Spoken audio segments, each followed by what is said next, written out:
चर्चा हम कभी करेंगे, जरूर आएंगे। मेरी बहुत इच्छा थी कि हम आप लोगों के साथ, क्योंकि गुरुओं का मैं भी आदर करता हूं, जो कुछ मिला है गुरुजनों से ही मिला है।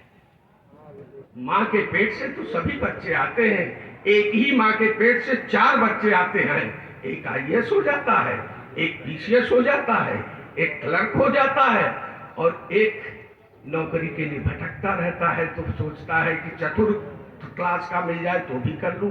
यानी एक ही गर्भ से 4 बच्चे, एक ही स्कूल में पढ़े 4 बच्चे, लेकिन आचरण, व्यवहार और संस्कार और अध्ययन और गुरुओं के प्रभाव से एक क्लास 1 हो जाता है, क्लास 2, और एक 4th क्लास, एक क्लास 3 हो जाता है।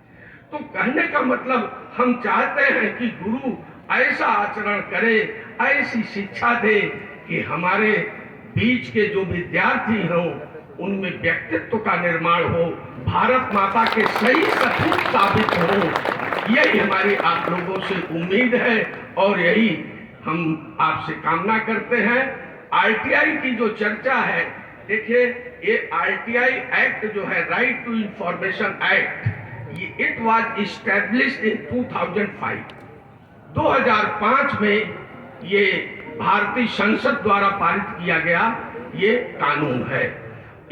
यह कानून इसलिए पारित किया गया था कि भारतीय संविधान की भी मंशा है और सरकारों की भी मंशा होती है कि जो भी कार्य होते हैं सरकारी विभागों में, वहां पर ट्रांसपेरेंसी होनी चाहिए। जैसे आपके घर के सामने एक सड़क बनी, आपकी इच्छा हो सकती है कि ये सड़क कितने किलोमीटर बनी है, इसके लिए सरकार ने कितना धन दिया है, और इसको जिस विभाग ने बनाया है, चाहे वो PWD ने बनाया हो, चाहे वो जिला पंचायत ने बनाया हो, चाहे वो ग्राम पंचायत ने बनाया हो, चाहे रूरल इंजीनियरिंग सर्विसेज डिपार्टमेंट ने, किसी भी विभाग ने बनाया हो, उसने शासन द्वारा दिए गए पैसे का कितना उपयोग किया, इतना मिला तो कितना खर्च किया।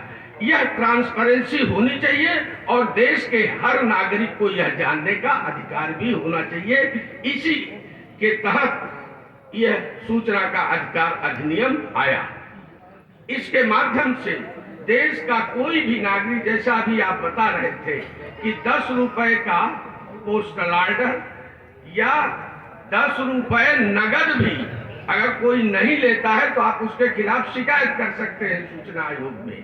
अगर पोस्टल ऑर्डर नहीं मिल रहा है तो 10 रुपए नगद दे करके, हर विभाग में आप जाएंगे तो देखेंगे वहां विभाग के बाहर ही लिखा होगा कि इस कार्यालय का जन सूचना अधिकारी फला है और उनका फोन नंबर फला है और प्रथम अपील अधिकारी ये है, इनका मोबाइल नंबर ये है। ये हर कार्यालय के बाहर लिखा रहता है, और अगर उनका पोर्टल है उस विभाग का तो उस पोर्टल में भी लिखा रहता है। उस जन सूचना अधिकारी के पास आप 10 रुपए का पोस्टल ऑर्डर अथवा नगद दे करके एक कागज पर उनसे कोई भी सूचना मांग सकते हैं, लेकिन वही सूचना जो सूचना संकलित हो। कल हमारे पास एक सज्जन आए थे, उन्होंने कहा कि ये फला चीज का आदेश हुआ लेकिन अभी तक हुआ नहीं, कब तक होगा, यह सूचना नहीं मांगी जा सकती। कब तक होगा ये नहीं पूछा जा सकता। अगर कोई चीज हो गई है तो यानी जो सूचना संकलित है, जैसे आपके यहाँ आपके विद्यालय में मान लीजिए 2000 बच्चे पढ़ते हैं, तो आपसे कोई सूचना मांग सकता है कि आपके विद्यालय में कितने बच्चे पढ़ते हैं, साइंस संवर्ग में कितने हैं, आर्ट विषय में कितने हैं, कॉमर्स में कितने हैं। ये सूचना संकलित है आपके यहाँ, इसका संकलन है, आप इसको दे सकते हैं। कभी कभी कुछ लोग यही देने में आनाकानी करते हैं, और जब देने में आनाकानी करते हैं तो वही यह शंका हो जाती है कि something is wrong behind the scene, जरूर कुछ गड़बड़ है। तो जो गड़बड़ी किए रहता है वो सूचना देने से आनाकानी करता है, और जो नहीं गड़बड़ी किए है वो सूचना दे देगा। तो आपने 10 रुपए का पोस्टल ऑर्डर या नगद लगा करके आपने PIO से, जन सूचना अधिकारी से सूचना मांगा, मान लीजिए उन्होंने 30 दिन के अंदर सूचना नहीं दी, तो आप प्रथम अपील में जिला स्तरीय अधिकारी के यहाँ जाते हैं, क्योंकि वहां लिखा रहता है प्रथम अपीलीय अधिकारी, आप उनके यहाँ अपील कर देते हैं। मान लीजिए आपको वहां से भी संतोष नहीं मिला, आपको पूरी सूचना नहीं मिली, तो आप उत्तर प्रदेश सूचना आयोग में आते हैं। एक चीज मैं क्लियर कर दूं, अभी यहाँ पर कोई सज्जन बोल रहे थे सूचना विभाग अलग है और सूचना आयोग अलग है। सूचना विभाग जो है सरकार का एक विभाग होता है जो सरकार के नीतियों, रीतियों, उसके कार्यक्रमों और उनके किए गए कार्य का प्रचार और प्रसार करता है। सूचना आयोग देश के नागरिकों को सूचना के अधिकार के तहत सूचना प्रदान करवाता है। ये दोनों में अंतर है। वो विभाग है, ये आयोग है। तो अगर आपको जन सूचना अधिकारी से सूचना नहीं मिली अथवा प्रथम अपीलीय अधिकारी से सूचना नहीं मिली, तो आप उत्तर प्रदेश सूचना आयोग में आएंगे और सूचना आयोग दोनों अधिकारियों को सम्मन करेगा, उसके बाद आपको सूचना दिलाएगा।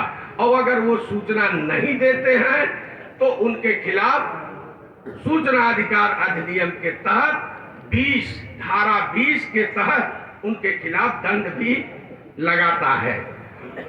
उनकी वेतन से 25,000 रुपए काट लेता है, कटवाने का आदेश देता है, और दूसरा 20(2) के तहत उनके खिलाफ विभागीय कार्रवाई की संस्तुति करता है।